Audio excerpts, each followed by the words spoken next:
মানুষের খানা নাই, দানা নাই, কোনো রকম ফেক বাজাইতে আছে, কারেন্ট নাই, জল নাই, সব অসুবিধা হইতে আছে। গাড়ি ঠিক মতো পাওয়া যায় না, গাড়ি নাই এখন, গাড়ি তো সুযোগ সুবিধা মানে লাগে, রাস্তাঘাট খারাপ।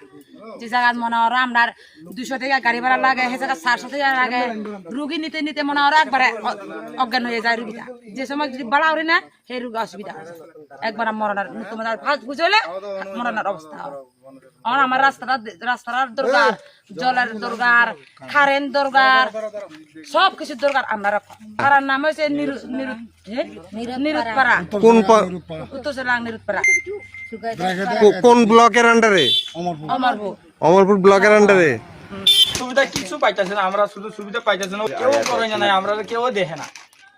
এই আমরা গরু একবারে গরু লেপে দিয়ে গেছে গা, আমরা ওই লেপাইয়া মতন হয়ে গেছে, কেউ হেল্প করে না। নেতা, এমএলএ, এমপি কি সরকার, ত্রিপুরা সরকার কেউ আয়া দেখে না।